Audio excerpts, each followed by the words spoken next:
Saudara, 82% pendapatan negara diambil dari pajak, berarti negara nggak sehat. Sekarang kita pertanyakan, uang emas kemana? Uang tambang kemana? Uang nikel kemana? Uang batu bara kemana? Uang minyak, itu minyak bumi kemana? Saudara, nikel saja saudara, sampai ada seorang ahli ekonomi mengatakan, saudara, satu tambang saja kalau dikelola dengan baik di Indonesia saudara, maka bisa memberikan bangsa Indonesia setiap keluarga saudara dana bulanan 20 juta rupiah gratis. Itu satu tambang. Ini tambang kita banyak kemana? Jadi bukan 1% naiknya, bukan, naiknya 9%. Bahkan kita bukan minta diturunin, bukan oh mahasiswa turun minta 12 dibatalin tetap 11, enggak, kita minta turunin 5%, dan itu pun hanya harus diberlakukan bagi orang kaya saja, hanya untuk barang mewah saja, bukan kebutuhan pokok masyarakat luas. Betul? Takbir. Pemerintah haram memungut pajak dari rakyat, pajak apapun, selama korupsi tidak dibasmi, selama koruptor tidak ditangkap, selama pembiayaan negara boros di mana-mana, selama tidak jelas pengeluarannya, selama tidak ada pertanggungjawabannya. Betul? Takbir. Haram ambil pajak dari rakyat saudara, haram, apalagi dari rakyat miskin yang melarat, yang nyari kerja susah, yang makan susah, haram kau ambil pajak dari mereka.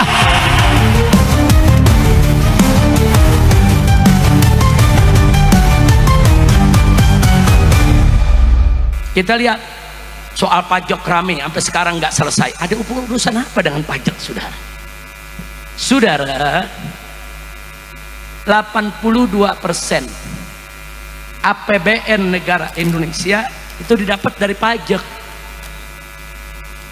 Kok bisa 82%? Gila betul. Kan kita punya tambang. Tambang kita banyak, ada timah, ada nikel, ada batu bara, ada emas, ada minyak sawit, ada minyak saudara, minyak bumi dan segala macam. Kemana itu semuanya?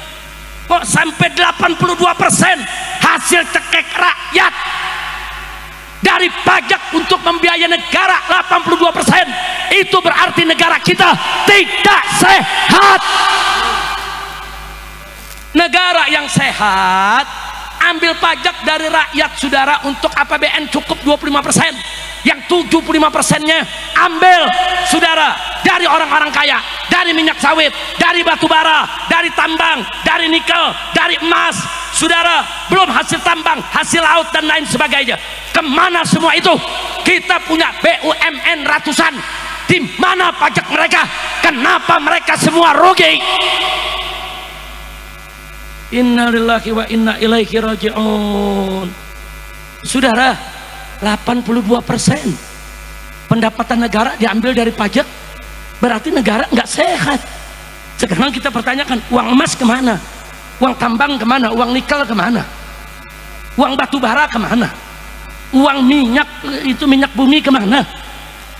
Saudara, nikel saja saudara, sampai ada seorang ahli ekonomi mengatakan, saudara, satu tambang saja kalau dikelola dengan baik di Indonesia saudara, maka bisa memberikan bangsa Indonesia setiap keluarga saudara dana bulanan 20 juta rupiah gratis. Itu satu tambang. Ini tambang kita banyak kemana? Saya lihat, saya buka, saya punya data saudara, saya punya data saudara, saya tunjukkan sebentar. Saya tunjukkan di sini, kita lihat datanya saudara, supaya kita tidak dibodohi terus. Nah, mari kita lihat saudara, data yang ada di sini saudara, ini sumbernya dari BPS, Badan Pusat Statistik Nasional, tahun 2024. Di sini disebutkan dana dari SDA, sumber daya alam kita, dari semua tuh gabungan tuh, batu bara, nikel, minyak, saudara, semua yang sedemikian banyak, itu hanya 7,4%, yang jumlahnya kurang lebih 207 triliun. Saudara, ini 207 triliun. Kemarin yang korupsi timah 271 triliun. Padahal untuk APBN-nya cuma 207 triliun. Tapi korupsi baru satu tambang saja sudah 271 triliun. Biadab, kurang ajar. Kemudian ditambah lagi saudara, dari BUMN cuma 3%, cuma 85 triliun. Kemana perkebunan kita? Kemana perairan kita? Kemana BUMN penerbangan, kelautan, saudara, perlayaran? Kemana itu duit semua? Kemudian dari badan layanan umum, saudara, cuma 3% juga. Begitu juga dari bukan pajak cuma 4%. Tapi dari pajak ke rakyat 82,4%. Totalnya yang diambil dari pajak 2.309,9 triliun. Jadi artinya pejabat di Indonesia lagi disuapin sama rakyat, saudara. Jadi Anda nih semua di sini nih, saudara, yang kalau beli baju kena PPN, masuk ke Indomaret, masuk ke Alfamaret kena PPN, makan di restoran kena PPN, Anda beli piki, Anda beli sendal, saudara, semua kena PPN, saudara. Jadi uang PPN Anda yang diambil tersebut semuanya buat ngempanin para koruptor, buat ngempanin tikus-tikus negara, saudara.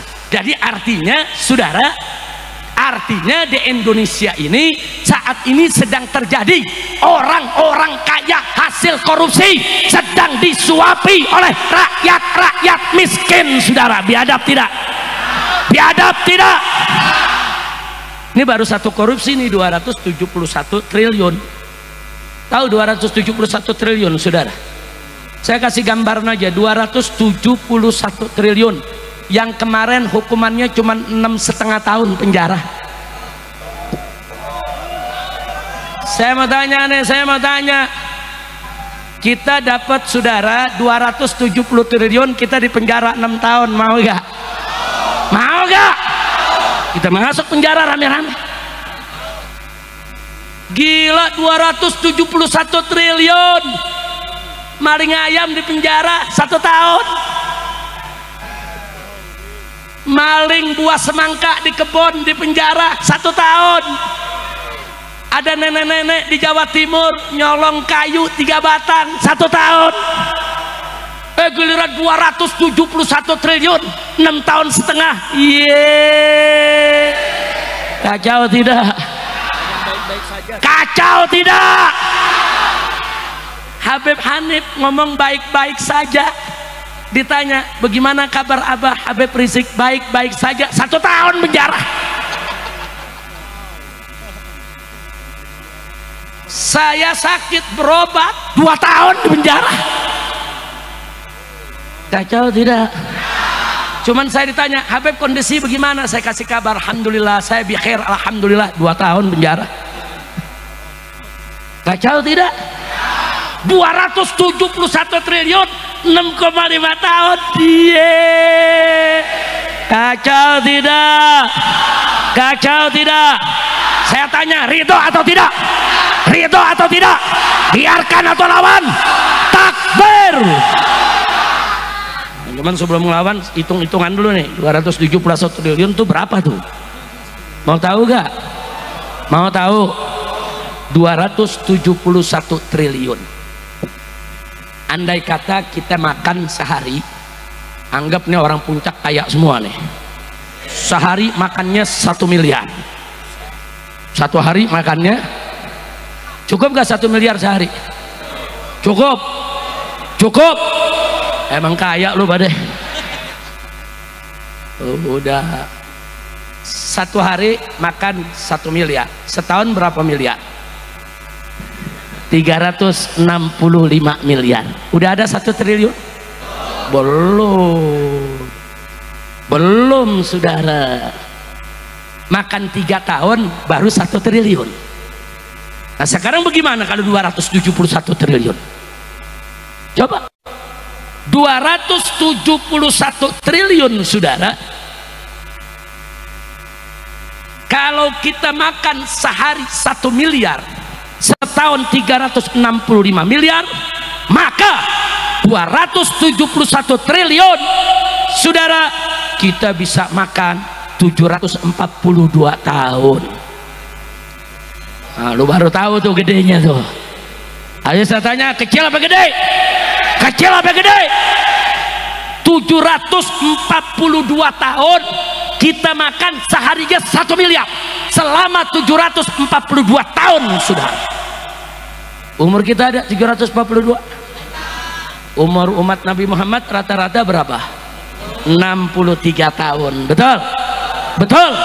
Jadi sekarang tinggal dikali aja. 742 tahun dibagi 63 tahun, 11 keturunan nggak habis.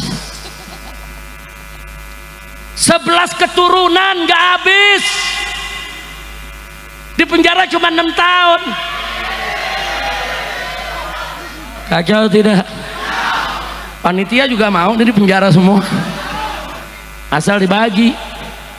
Dibagi 271 triliun, rame-rame juga dibagi masih mau. Kacau tidak? Saya tanya, 271 triliun itu kecil atau besar? Kecil atau besar? Itu bisa dibawa makan 1 hari 1 miliar selama 742 tahun. Sebesar ini tidak pantas hanya dihukum 6,5 tahun. Alasan hakim apa?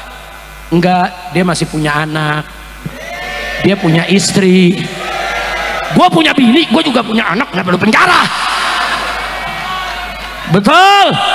Habib Hanif punya istri, punya anak, penjara. Kacau tidak? Kenapa waktu sidang Habib Hanif nggak mengatakan karena Habib Hanif punya istri, karena punya anak masih bayi, Habib Hanif dibebaskan? Begitu dong. Giliran yang 271 triliun menimbang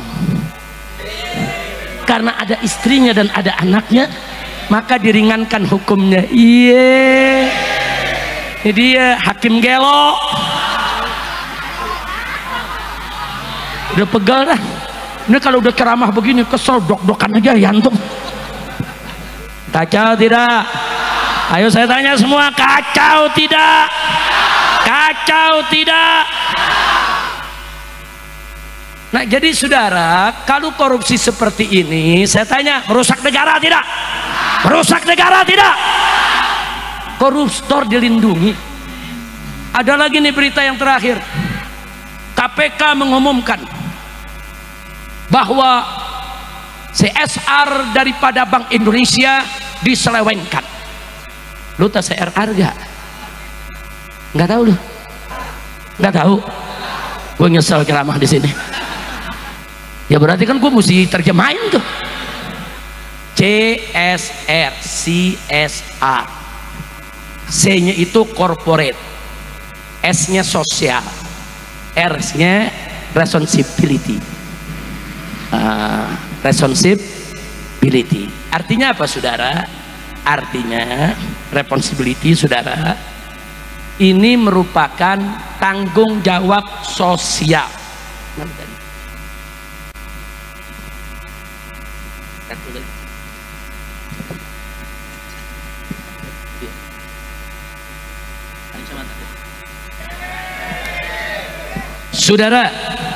Saudara, jadi supaya kita tahu bahwa CSR itu adalah tanggung jawab sosial suatu perusahaan. Contoh, ada pabrik gula, dia keluarkan dana sosial cuma-cuma gratis untuk rakyat. Rakyat yang mana?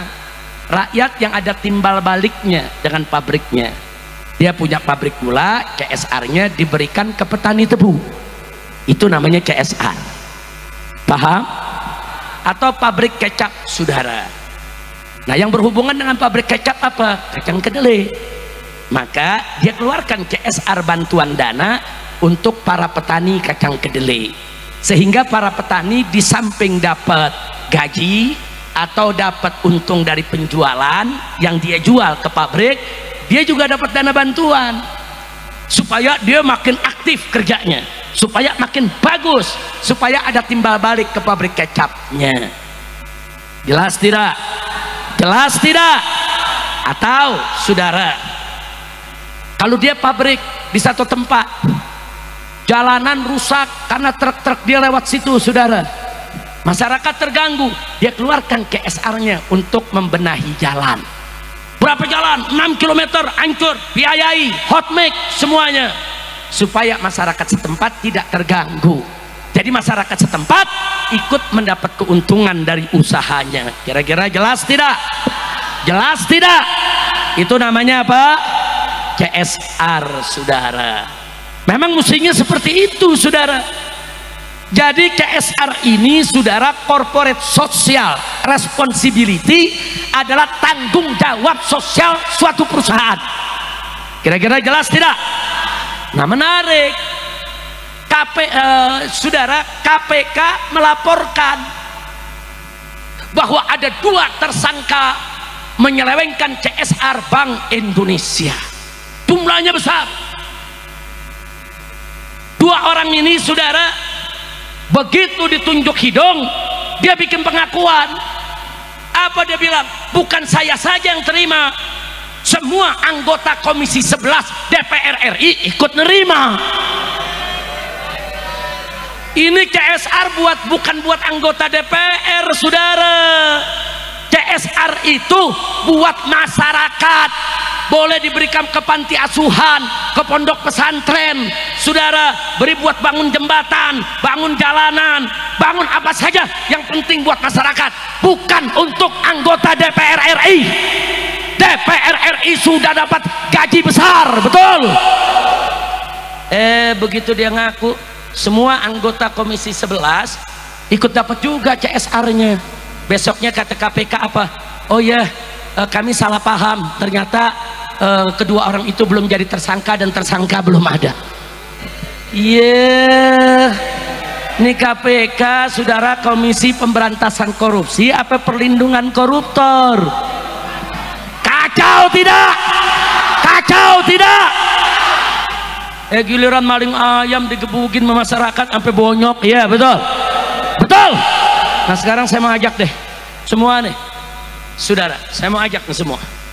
Kalau besok ada maling ayam, maling sendal, maling jemuran, jangan disiksa, jangan dianiaya, saudara, jangan dihakimi haram. Nggak boleh kata aniaya mereka, tangkap, serahkan ke polisi, saudara, selesai. Tapi kalau ada koruptor 271 triliun seperti ini, kejar, saudara, kemanapun dia lari, gantung di jalanan lewat pengadilan rakyat. Setuju tidak? Takbir. Jangan maling ayam yang lu gebukin. Ayo sekarang saya mau tanya, besok-besok maling ayam gebukin pegangan. Ulah digebukin. Setuju? Maling sendal. Ulah. Tapi jangan mentang-mentang ngomong begini ada maling denger, "Ore Habib bela gue." Besok gue mau nyolong sendal lagi ah. Yang nyolong tobat, betul? Betul? Jangan mentang-mentang ngomong begini, Habib bilang udah nggak digebukin lagi kita. Bukan, saya bukan mau bela maling, saudara. Ada maling ayam, maling jemuran, maling yang receh-receh ini. Banyak mereka nyolong karena terpaksa, untuk beli susu anaknya, untuk beli makan istrinya. Jangan disiksa, dia salah, betul, tangkap aja, tangkap, serahkan ke polisi. Nggak usah dipukul, nggak usah disiksa, nggak usah disakiti. Haram kita lakukan itu. Setuju tidak? Setuju tidak? Tapi kalau maling-maling rakyat, perusak negara yang korupsi triliun-triliunan rupiah, kejar mereka dimanapun mereka berada. Betul? Betul? Nah kita minta Bapak Presiden Prabowo jangan cuma ngomong, kami akan kejar koruptor sampai Antartika. Wow. Jangan ke Antartika dulu, Pak, kejar saja di antar kita. Betul? Betul? Takbir. Kita doain semoga Prabowo tidak omon-omon saja. Amin. Amin. Yang gak ikut amin gue doain bisulan di Bandat. Amin. Amin. Semoga Bapak Prabowo sebagai presiden tidak omon-omon saja. Semoga berani melawan koruptor. Semoga berani berantas korupsi. Semoga berani untuk membela rakyat kecil. Betul? Takbir. Shallu ala nabi. Ini kira-kira udah jelas belum? Jelas. Maling ayam gebukin jangan. Koruptor, koruptor, maling jemuran gebukin jangan. Koruptor, koruptor, tuh bukan gebukin, gantung. Setuju, setuju. Maling sendal di musola gebukin jangan, gebukin jangan. Koruptor, koruptor, siap lawan korupsi, siap basmi korupsi, siap ganyang koruptor. Takbir. Sallu ala nabi. Udah ya? Udah belum? Udah lanjut. Udah lanjut. Jadi kesimpulan saya mau tanya, koruptor bahaya tidak? Nah, yang terakhir sebelum nanti Habib Hanif dan kawan-kawan membawakan qasidah anti korupsi rame-rame, kita ikuti. Setuju tidak? Ada satu seruan himbauan yang saya mau sampaikan. Ini kan sekarang lagi ribut nih soal PPN 12%, PPN 12%, ya. Ada yang bilang begini, Habib naiknya cuma 1%, kok ribut sih? Dari 11% ke 12% kan cuma 1%. Siapa bilang? Naik dari 11% ke 12% itu namanya naik 9,09%. Bukan naik 1%. Semula 11%, sekarang 12%, berarti naik 1 dari 11. 1 dari 11 itu, saudara, kalau dikasihkan prosentase itu 9% lebih. Jadi kenaikan pajaknya itu 9%. Jangankan rakyat kecil, orang kaya aja teriak. Nah, ini kita minta PPN 12% ini bukan hanya dibatalkan kembali 11%, tapi turunkan jadi 5 atau 6% saja. Betul? Takbir. Kan kita lagi musyawarah nih, ini musyawarah rakyat nih, ini musyawarah bukan nih? Saya mau tanya, setuju gak? Setuju gak? Mana nih panitia rekam nih, masyarakat di sini setuju semua, rekam nih ribuan setuju. Besok rekamannya kita bawa ke DPR, besok rekamannya kita kirim ke istana. Betul? Berdasarkan hasil musyawarah puncak berzikir yang dihadiri oleh puluhan ribu umat Islam, yang terdiri dari habaib dan para kiai, para ajangan, para ulama, para santri, begitu juga kaum bapak, kaum ibu, para pemuda, para pemudi, sudah disepakati bahwa PPN harus diturunkan menjadi 5% saja. Itu pun hanya diberlakukan kepada orang kaya saja, yang miskin nggak wajib bayar pajak. Setuju? Setuju? Takbir. Keputusan diambil. Tuh, enak kan musyawarah? Musyawarah. Habib Hanif langsung ketuk botol. Kira-kira paham nggak? Bukan, jangan nanti kalau saya sampaikan Habib Rizik maunya sendiri. Nggak ada rakyat bicara begitu, nggak ada kiai yang begitu. Gunjukin filmnya, tonton, betul? Lu masih nggak percaya? Yang bledok sih ya. Dia belum tahu kalau orang Jawa Barat marah, betul? Nah, kira-kira jelas gak? Setuju? Jadi bukan 1% naiknya, bukan. Naiknya 9%. Bahkan kita bukan minta diturunin. Bukan, oh mahasiswa turun minta 12 dibatalin tetap 11. Enggak. Kita minta turunin sampai 5%. Dan itu pun hanya harus diberlakukan bagi orang kaya saja, hanya untuk barang mewah saja, bukan kebutuhan pokok masyarakat luas. Betul? Takbir. Sampai di sini jelas? Jelas.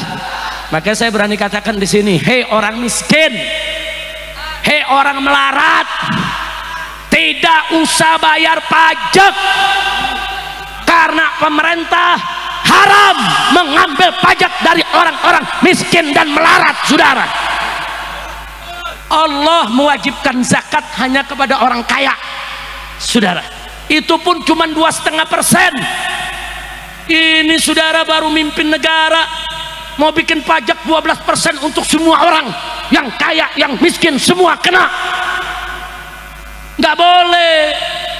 Makanya sebagai oleh-oleh terakhir saya mau tutup, sebelum kita baca qasidah, saya mau baca riwayat sejarah dulu. Boleh tidak? Boleh tidak? Dengarkan baik-baik, ini sejarah saudara. Dulu ada seorang sultan di zaman Al-Imam An-Nawawi radhiyallahu taala anhu.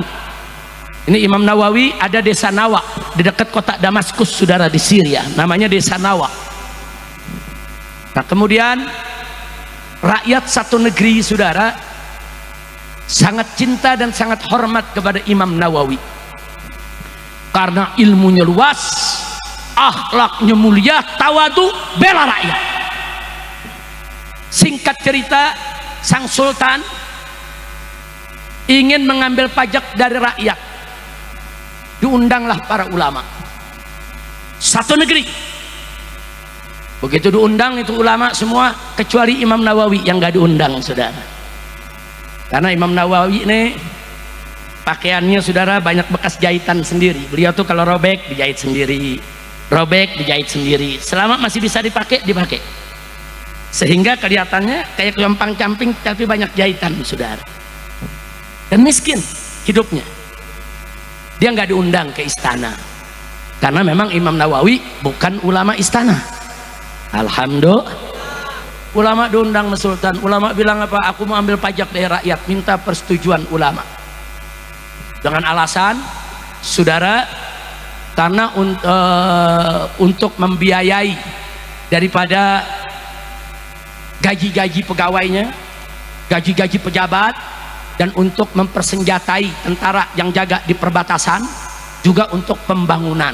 Sementara kas negara lagi kosong, jadi terpaksa ngambil pajak dari rakyat. Selama ini nggak ada pajak, baru saat itu mau diambil pajak.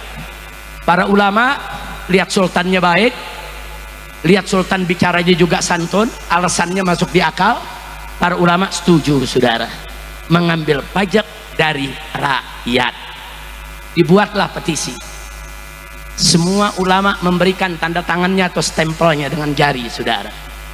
Sudah selesai itu sultan nanya, ini aku mau umumkan ke rakyat, apa masih perlu ada yang diundang? Harus diundang untuk menandatangani petisi ini? Para ulama kompak, ada tuan sultan, satu orang lagi yang harus kau undang. Siapa? Abu Zakaria An-Nawawi. Sultan bilang, apa perlu masih undang dia? Kenapa sih harus diundang? Dia orang di desa, di kampung, miskin. Apa kata para ulama, Tuan Sultan? Walaupun kami semua setuju, tapi kalau besok Imam Nawawi nggak setuju, rakyat ikut dia. Rakyat gak ikut kita. Umat tunggu fatwanya. Kata Sultan, kalau begitu jemput. Kirim pengawal, jemput dengan pasukan berkuda, saudara. Imam Nawawi di pinggiran kota, ibu kota, saudara. Dijemput, dibawa ke istana. Begitu sampai di istana, didudukkan, banyak ulama yang hadir.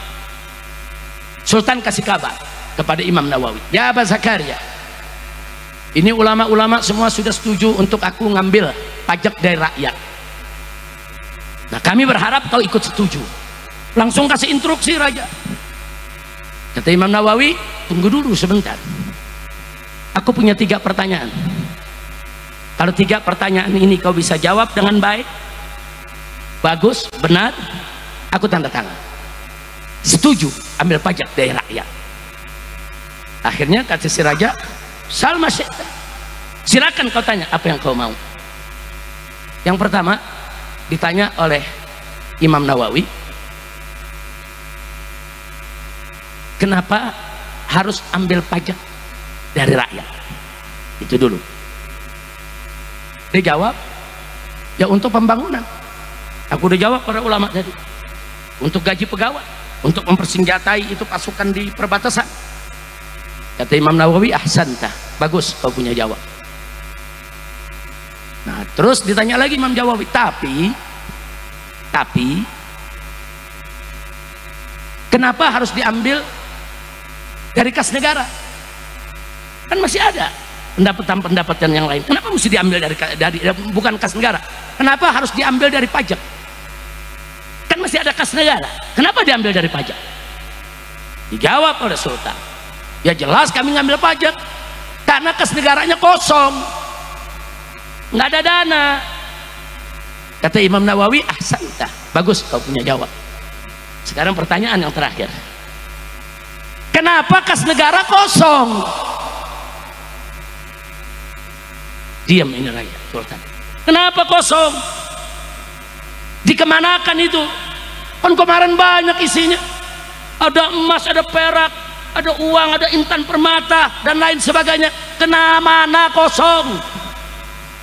Marah si raja, berdiri dari kursinya. Mada taksud di kalami?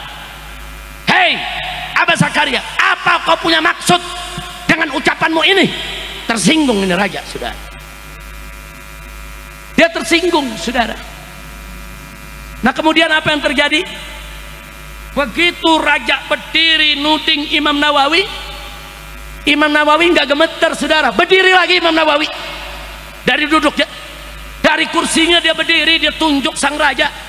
Hei Sultan, jangan kau pikir aku tidak tahu kas negara itu kemana. Kemarin kas negara itu masih berlimpah ruah hartanya, emasnya, peraknya, intan permatanya. Kenapa sekarang habis? Karena kau bagi-bagi untuk dayang-dayangmu, untuk selir-selirmu, untuk putri-putrimu, untuk kerabat-kerabatmu, dan juga kau bagikan untuk pejabat-pejabatmu, sehingga kas negara kosong. Demi Allah, kalau kau ingin ambil pajak dari rakyat, maka kembalikan dulu semua harta itu ke kas negara. Kalau semua sudah dikembalikan, masih kurang untuk ngurus negara, silakan ambil dari pajak. Tapi kalau tidak kau kembalikan, haram kau ambil pajak dari rakyat walaupun hanya 1 dirham. Subhanallah. Saya tanya, Imam Nawawi sebagai ulama berani tidak? Tegas tidak? Tegas tidak? Adil tidak? Takbir. Kata Imam Nawawi, tunggu dulu, itu kas negara dikorupsi. Kalau bahasa sekarang dikorupsi, saudara. Setelah kosong kau ambil pajak dari rakyat, enak betul. Makanya Imam Nawawi mengatakan haram kau pungut pajak dari rakyat selama hasil korupsi tadi tidak dikembalikan ke kas negara. Nah, sekarang saya tanya, kira-kira fatwa Imam Nawawi zaman ini bisa dipakai gak? Jawab semua, bisa dipakai gak? Bisa dipakai gak? Pemerintah haram memungut pajak dari rakyat, pajak apapun, selama korupsi tidak dibasmi, selama koruptor tidak ditangkap, selama pembiayaan negara boros di mana-mana, selama tidak jelas pengeluarannya, selama tidak ada pertanggungjawabannya. Betul? Takbir. Haram ambil pajak dari rakyat, saudara. Haram, apalagi dari rakyat miskin yang melarat, yang nyari kerja susah, yang makan susah. Haram kau ambil pajak dari mereka. Kira-kira jelas gak? Paham? Setuju? Hasil musyawarah memutuskan. Ayo, ini kiai-kiai saya tanya, setuju gak kiai dengan fatwanya Imam Nawawi? Oh, ini kiai-kiai Syafi'iyah semua nih, Syafi'iyah, Asy'ariyah, Ahlus Sunnah wal Jamaah. Siapa yang gak kenal Imam Nawawi, saudara? Siapa yang gak kenal Imam Nawawi, saudara? Nah, jadi saya nggak mengatakan rakyat haram bayar pajak, enggak. Saya katakan pemerintah haram pungut pajak dari rakyat kecil, haram pungut pajak dari rakyat yang miskin, haram pungut pajak selama apa? Selama korupsi tidak dibasmi, selama koruptor tidak ditangkap, selama rampok-rampok negara dilindungi. Betul? Betul? Setuju tidak? Setuju tidak? Takbir. Mau ini dijadikan keputusan musyawarah kita? Betul?